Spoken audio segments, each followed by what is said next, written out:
Welcome students. How are you? We hope that all of you are safe at your home. Myself, Muhsin Dilawar, I heartily welcome all of you on behalf of Chhatrapati Shivaji Shikshan Sanstha, Bhuj, and all teachers of our junior college. Dear students, you have just finished your high school life and now you are going to enter in the very important and life transferring years of junior college. All of you know that due to this pandemic COVID-19 situation, it is very difficult to stay out from our homes. So, with the help of modern technology, we are going to give education at your doorstep on your Android phone. So, in this first lecture, we are going to learn first video of our 11th standard syllabus. The name of the topic of today's lecture is Cherry Tree. This poem is written by Ruskin Bond. He was born in Kasori, Himachal Pradesh in 1934. Ruskin Bond has written hundreds of short stories, essays, novellas, and more than 30 books for children. In 1992, he received the Sahitya Akademi Award for English writing in India. He was also awarded the Padma Shri in 1999. Ruskin Bond lives with his adopted family in Mussoorie, Uttarakhand. The poem Cherry Tree is about the poet's ecstasy over a tree which he planted, which took 8 years to grow. He is expressing his wonder at the ways of nature and how the cherry blossoms are fragile and quick to fall. The tree gives him immense joy as he can see the stars and the blue sky through dappled green trees. So, today we are going to learn first poem, Cherry Tree. All of you open your textbooks at page number 66. Now I am going to read first stanza of the poem. Listen it carefully. 8 years have passed since I placed my cherry seed in the grass. Must have a tree of my own, I say, and watered it once and went to bed and forgot. But cherries have a way of growing, though no one's caring very much or knowing. And suddenly that summer, near the end of May, I found a tree had come to stay. It was very small, 5 months child, lost in the tall grass running wild. Goats ate the leaves, the grass cutter sighed, split it apart, and a monsoon blight shriveled the slender stem. Even so, next spring I watched 3 new shoots grow.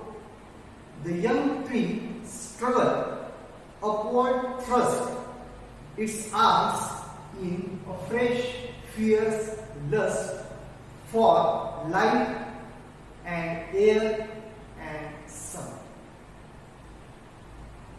In this first stanza, there are some difficult words. First word is sight. Sight means a tool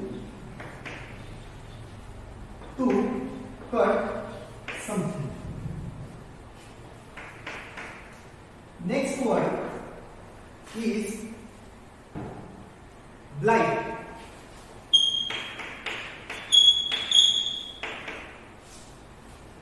Blight means causing damage.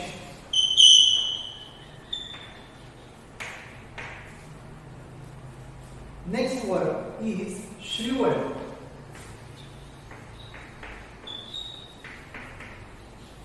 Shriveled means dried. And last word is fierce. Fierce means aggressive. First word is scythe. Scythe means a tool to cut. त्याला मराठीमध्ये आपण विळा असं म्हणतो. Next word is blight, damage, परिणाम. Third word is shrivelled, dry, वाळलेले किंवा सुकलेले. Last word is fierce, aggressive. इथं त्याचा अर्थ तीव्र असा होतो. Now I am going to explain this first standard. In the beginning of the poet recalls past memory of his childhood days. He said, 8 years have passed. 8 years ago, he placed a cherry seed in the front of his house, in the grass. 8 years have passed since I placed my cherry seed in the grass. या कवितेच्या सुरुवातीला कवी त्याच्या भूतकाळामधील एक आठवण, त्या छोट्याशा cherry tree बद्दलची तो आठवण सांगतो की 8 वर्षापूर्वी मी एक चेरी सीड माझ्या घराच्या अंगणातील त्या गवतामध्ये प्लांट केलं होतं, रुजवलेलं होतं. Must have a tree of my on, I say. Reason behind planting this tree? The poet said the reason for planting this tree that he wants his own tree.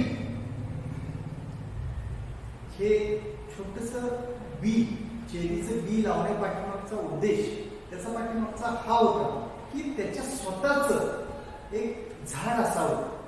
हा त्याच्या पाठीमागचा उद्देश होता. That's why he planted that cherry tree in the grass. In the next line, he said, the poet said, and I watered that plant, I watered that seed. त्या छोट्याशा रोपाला, त्या छोट्याशा लावलेल्या त्या बीला मी पाणी दिलं. And went to bed. आणि नंतर मी झोपी गेलो, झोपण्यासाठी निघून गेलो. And I forgot about that cherry seed. I totally forgot about that cherry seed. आणि नंतर ते छोटंसं चेरीचं बी मी लावलेलं आहे हे मी नंतर विसरून गेलो. But cherries have a way of growing. या कवितेमध्ये कवीने निसर्गाची जी किमया असते ही या कवितेच्या माध्यमातून सांगितली. कवी असं म्हणतो, जरी मी त्या झाडाबद्दल, त्या रोपाबद्दल, त्या बीबद्दल जरी मी विसरून गेलो असतो तरी सुद्धा ते छोटस ते चेरीचं झाड त्या स्वतःला त्याला वाढण्याची त्याच्याकडे किमया होती, निसर्गाची किमया आहे. ते स्वतःच्या पद्धतीनं ते स्वतःच्या मार्गाने ते वाढत होते. But cherries have a way of growing though, जरी no one care about that cherry seed और no one know about that cherry seed. जरी त्या झाडाबद्दल कोणाला त्याची काळजी नसली, कोणाला ते झाड लावलेलं आहे, ते बी पेरलेलं आहे याची कोणालाही माहिती जरी नसली तरी सुद्धा ते झाड वाढत होतं, मोठं होत होतं. And suddenly that summer near the end of May, आणि अचानकपणे उन्हाळ्याच्या काळामध्ये मे महिन्याच्या शेवटामध्ये, and suddenly that summer near the end of May month I found a tree. या दरम्यानच्या काळामध्ये कवी त्या झाडाबद्दल विसरून गेलेला होता. वरती त्याने उल्लेख केलेला आहे कवी की तो त्या झाडाबद्दल विसरून गेलेला होता. आणि अचानक त्या उन्हाळ्याच्या शेवटी, त्या मे महिन्याच्या शेवटी, I found a tree had come to stay. आणि अचानक त्याला असं दिसून आलं की त्या ठिकाणी एक छोटस झाड अस्तित्वात आले. It was a very small, only 5 months child. The poet described that small plant as a 5 months child. कवी या ठिकाणी ते जे छोटस झाड आहे, it was a very small, ते छोटस झाड आहे, ते छोटस झाड एखाद्या छोट्याशा 5 महिन्याच्या बाळाप्रमाणे आहे, असं कवी या ठिकाणी त्या छोट्याशा झाडाबद्दलचं वर्णन. That tree, that small tree was lost in the tall grass running wild. Running wild म्हणजे बेभानपणे वाढणाऱ्या, अमर्याद अशा वाढणाऱ्या त्या गवतामध्ये ते छोटस झाड, छोटस ते चेरीचं ते रोपट ते कुठेतरी विरून गेलं होतं. Lost in the wild running grass, त्या बेभानपणे वाहणाऱ्या त्या गवतामध्ये ते छोटस रोपट कुठेतरी विरून गेलेलं होतं. Goats at the leaves of that small tree. ते छोटस जे रोपट होतं, ते छोटस रोपाची जी पानं होती, ती पानं शेळ्या मेंढ्यांनी ती खाऊन टाकली. द ग्रास कटर साईड, आणि जे गवत कापणारे लोक असतात त्या गवत कापणाऱ्या लोकांच्याकडून देखील ते छोट्याशा रोपांचे पानांची कत्तल झाली होती. The grass cutter side split it apart, आणि त्या गवत कापणाऱ्या त्या लोकांकडून ते छोट्याशा झाडाची पानं असतील तर ते छोटस झाड जे झाड होतं ते स्प्लिट इट इन अपार्ट, विभागले गेले होते, तोडले गेले होते. अँड मॉन्सून ब्लाइंड, आणि मॉन्सूनच्या काळामध्ये, पावसाळ्यामध्ये, पावसामुळे ते झाड, त्या पावसामुळे त्या छोट्याशा रोपटावरती सुद्धा परिणाम झालेले या ठिकाणी दिसून येतो. श्रीवल्ड द स्लेंडर स्टेम, स्लेंडर बारीक नाजूक, आणि ते जे छोटस जे झाड होतं ते झाड कोमेजून गेलेलं होतं, सुकून गेलेलं होतं.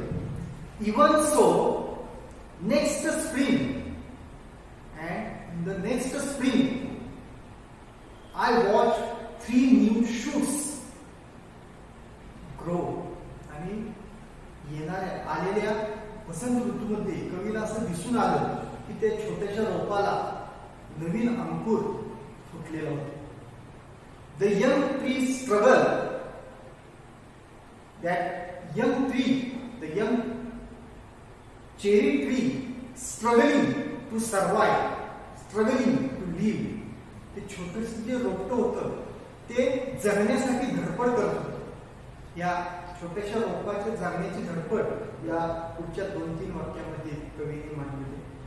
The young tree struggle upward thrust, वरच्या दिशेने ते छोटस रोपट जगण्याच्या उमेदीने धडपडत होतं.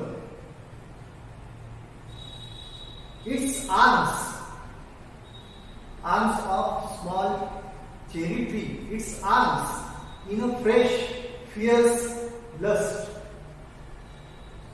ते जे छोटस झाड जे होतं, छोटस जे रोपट होतं, ते जगण्याच्या इच्छेने धडपडत होतं, जगण्यासाठी ते धडपडत होतं. Its arms in a fresh fierce lust, जगण्याची त्याला तीव्र इच्छा होती. लस्ट मीन्स इच्छा, फियर्स ॲग्रेसिव्ह, तीव्र, जगण्याच्या तीव्र इच्छेने ते धडपडत होतं. For light and air and sun. ते जे झाड होतं ते वरच्या दिशेने वाढत होतं, जगण्यासाठी ते मोठं होण्यासाठी ते धडपडत होतं. फॉर लाईट, प्रकाशासाठी, सूर्यप्रकाशासाठी, हवेसाठी हे झाड धडपडत होतं असं कवी या ठिकाणी म्हणतो. जरी कवीचं त्या छोट्याशा रोपाकडे दुर्लक्ष झालं असलं तरी सुद्धा निसर्गाच्या किमयेने ते झाड वाढत होतं असं या कवितेमध्ये कवीने इथं मांडलेलं आहे. Now I am going to read next part of this poem. Listen it carefully. Page number 67. I could only wait as one who watched wondering while time and the rain made a miracle from green growing pain. I went away next year, spent a season in Kashmir, come back thinner, rather poor, but reached by a cherry tree at my door. 6 feet high, my own dark cherry, and I could scarcely believe it a cherry. And ripened and jeweled in the sun, hung from a branch just one. And next year there were blossoms, small, pink, fragile, quick to fall. At the nearest breath, the sleepiest breathes. In this stanza, there are also some difficult words. First word is scarcely.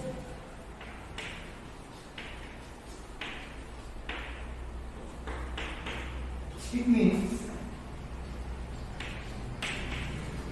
hard, क्वचित.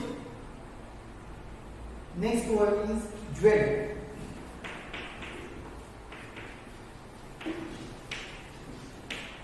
Jeweled means shining, चमकणे. Next word is fragile.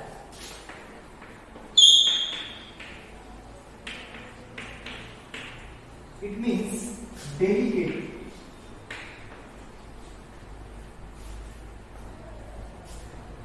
याचा अर्थ नाजूक. And last word is merest.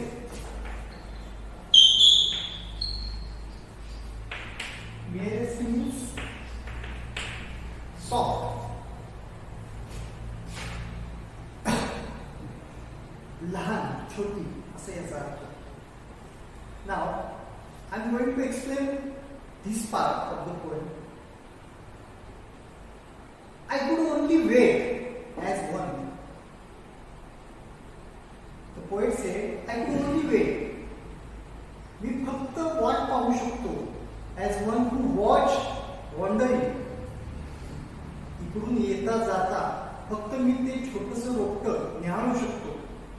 While time and the rain made a miracle from green growing pain. जोपर्यंत निसर्गाची क्रिया होत नाही, निसर्गाच्या ऋतुचक्राप्रमाणे ते छोट्याशा रोपाचं मोठ्या झाडामध्ये रूपांतर होत नाही, तोपर्यंत मला फक्त पाहावंच लागलं. I could not do anything. मी काहीच करू शकत नव्हतो. I just wait growing that small cherry tree. मी फक्त वाट पाहू शकत होतो, येता जाता निहाळू शकत होतो. आणि जोपर्यंत निसर्गाची क्रिया होत नाही, ऋतुचक्राप्रमाणे ते झाड वाढू शकत नाही, तोपर्यंत मी काहीच करू शकत नाही. I went away next year. आणि पुढच्या वर्षी I went away next year to spend some time in Kashmir. आणि पुढच्या वर्षी काश्मीरमध्ये मी काही काळ व्यतीत करण्यासाठी निघून गेलो. When I came back from Kashmir, I was thinner. I was poor. When I came back from Kashmir, जेव्हा मी काश्मीरवरून काही काळ व्यतीत करून माघारी आलो, I was thinner. Me thin झालो होतो, बारीक झालो होतो. rather poor. आर्थिक स्थिती देखील माझी कमकुवत झाली होती. पण कवी तसं म्हणतो, पण richer by a cherry tree at my door. म्हणजे जरी मी शारीरिकदृष्ट्या कमकुवत झालो असतो, आर्थिकदृष्ट्या कमकुवत झालो असतो, but richer by a cherry tree at my door. परंतु माझ्या घराच्या अंगणामध्ये ते चेरीचं झाड पाहून मला खूप आनंद झाला. माझे ते स्वतःचं झाड होतं.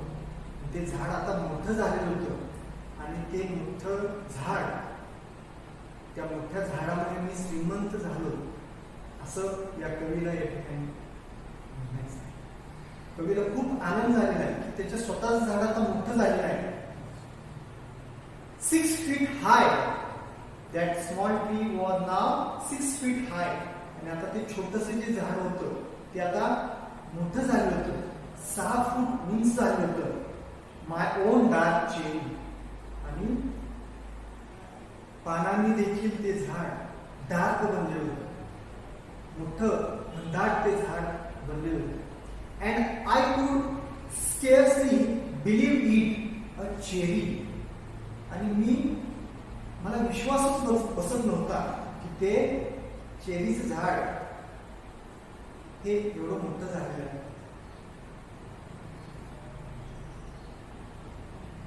आणि ते चेरीचं झाड आहे, त्याच्यावरती चेरी आहे, याच्यावरती माझा विश्वासच बसत नव्हता.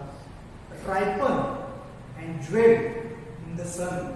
आणि ते छोटंसं जे चेरीचं बी होतं त्या झाडावरती जे आलेलं होतं, ते छोटंसं बी, छोटंसं ते फळ, रायपन, पिकलेलं, ते छोटंसं फळ, चेरीचं फळ पिकलेलं होतं. And jewelled in the sunshine. आणि त्या फळावरती, त्या चेरीच्या फळावरती सूर्यप्रकाश पडल्यामुळे ते फळ चमकत होतं, शाईन करत होतं. Hung from a branch, just one. आणि ते छोटंसं जे फळ होतं, there is only one fruit, one cherry fruit on one branch on whole tree. त्या संपूर्ण झाडावरती there is only one cherry fruit on only one branch. त्या संपूर्ण झाडावरती केवळ एकाच फांदीवरती केवळ एकच ते फळ आलेलं होतं. And next year there were blossoms, small, pink, fragile, quick to fall. आणि कवी पुढच्या वाक्यामध्ये असं म्हणतो, अँड नेक्स्ट इयर, आणि पुढच्या वर्षी त्या झाडाला पुन्हा मोहर आलेलं होतं. वेअर ब्लॉसम्स, ब्लॉसम म्हणजे मोहर. ते झाड, त्या झाडाला पुन्हा मोहर आले होते. पण तो मोहर कसा होता? ब्लॉसम्स स्मॉल, छोटासा होता. पिंक, त्या मोहर जो रंग होता त्याचा पिंक गुलाबी असा त्याचा रंग होता. फ्रजाइल, नाजूक होता, डेलिकेट होता. क्विक टू फॉल, एवढा नाजूक होता की तो पटकन तो गळून पडू शकतो. ॲट द नियरेस्ट ब्रीथ, कशाच्या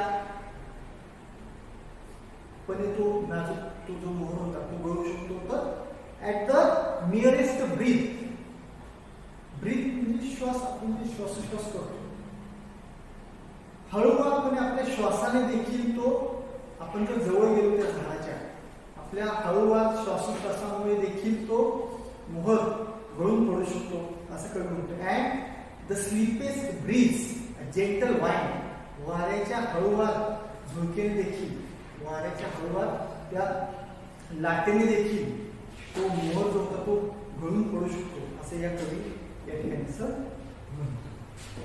Now I am going to read last part of this poem.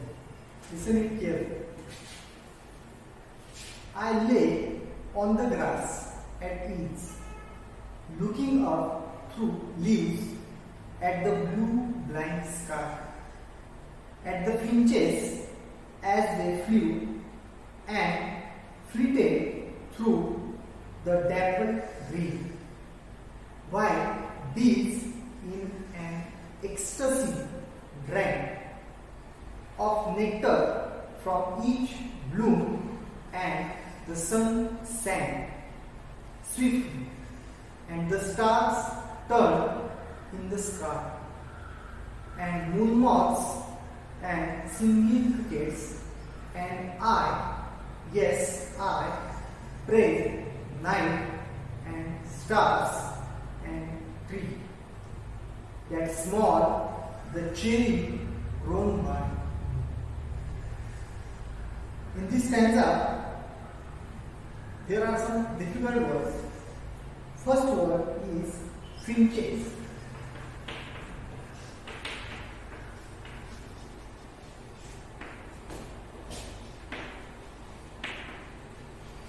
Singing bird.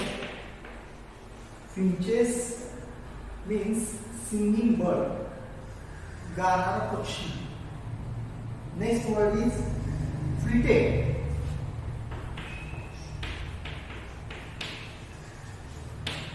Flitted means pass,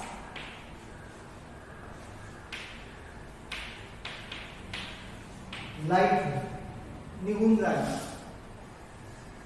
Next word is dappled.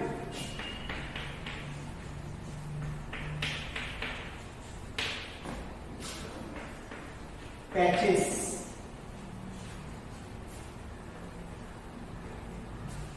And last word is ecstasy.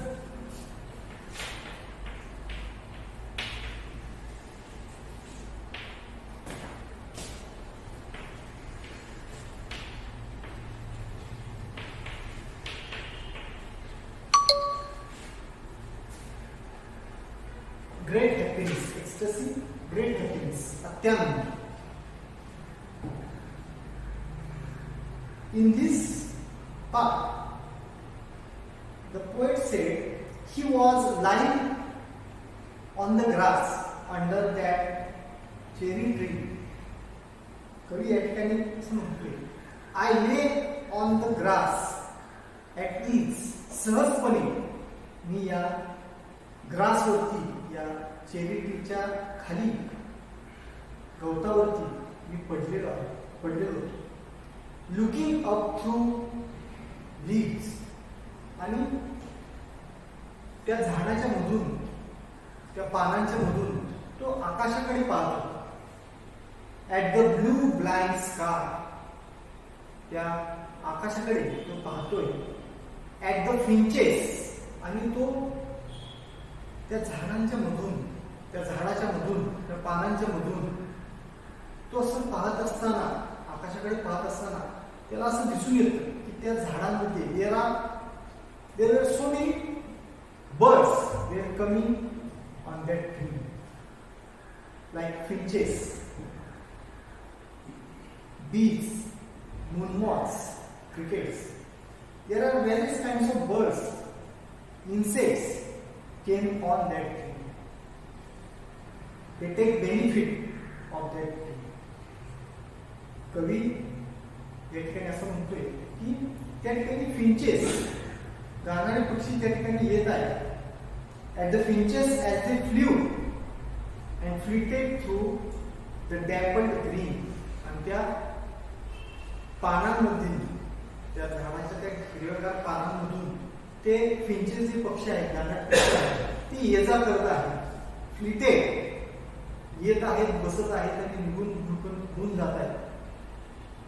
While bees in ecstasy drank, आणि कवी त्या ठिकाणी असं पाहतो की बीज देखील त्या ठिकाणी येतात, मधमाशा देखील त्या ठिकाणी येतात, त्या झाडावरती येत आहेत आणि त्या ठिकाणी जे फुलं आहेत त्या झाडावरती जी फुलं आहेत they came, these bees came on that tree, drank from that bloom and fly away. त्या मधमाशा त्या झाडांकडे येत आहेत, त्या झाडांमध्ये असलेल्या त्या फुलातून ते मध किंवा नेक्टर ऑफ ईच ब्लूम, त्या झाडातील प्रत्येक फुलामधून ते नेक्टर मध, त्या फुलांमध्ये जो मध आहे, जे द्रव्य आहे ते पित आहे, ते निघून जातात. अँड द सन सॅन, आणि हळूहळू दिवस मावळत आहे, सूर्य मावळत आहे. And sun sank swiftly and the stars turn in the sky. कवी या ठिकाणी असं उल्लेख करतोय की सूर्य मावळत आहे आणि आकाशामध्ये आता ताऱ्यांचं आगमन होत आहे. अँड मून मॉथ्स, इन्सेक्ट्स, काजवे, आणि कवी असं त्या ठिकाणी पाहतोय there are some moths came on that tree, some crickets came on that tree, sit on that tree, fly away from that tree. कवी असं म्हणतोय की त्या झाडावरती फक्त फिंचेस येत नाही, बीज फक्त येत नाही, तर moonmoths also arrived on that, seated on that tree. Crickets also came on that tree, seated and fly away from it. त्या झाडावरती फक्त गाणारे पक्षी फिंचेसच येत नाही, मधमाशाच येत नाही, तर त्या ठिकाणी काही किडे, मूनमॉथ्स, काजवे देखील येत आहेत, रातकिडे, ओरडणारे रातकिडे, सिंगिंग क्रिकेट्स, ओरडणारे त्या ठिकाणी अर्थ आहे, ओरडणारे किटकिट करणारे रातकिडे देखील त्या ठिकाणी येतात. I praise night and stars and a tree. आणि हो मीन्स स्तुती करतोय रात्रीची, नाईट्स अँड स्टार्स, ताऱ्यांची, आकाशामध्ये आलेल्या ताऱ्यांची स्तुती करतो. अँड ट्री, आणि या झाडाची स्तुती करतो. That small the cherry grown by me, त्या छोट्या चेरीच्या झाडाची, जे झाड मी लावलेलं आहे त्या झाडाची मी स्तुती करतो. So in this poem the poet describes his happiness, his achievement. या कवितेमध्ये कवीचं जे अत्यानंद त्याला जो झालेलं होतं, त्याला जे पहिल्यांदा वाटत स्वतःचं जे आपलं झाड असावं, ते झाड वाढल्यानंतर त्याला जो आनंद झाला होता तो या कवितेच्या माध्यमातून कवीने मांडला. अचिव्हमेंट, त्याची जे स्वप्नपूर्ती झाली होती, स्वतःचं झाड असावं, या स्वप्नपूर्तीचं या कवितेच्या माध्यमातून कवीने या ठिकाणी. So we have discuss this first poem.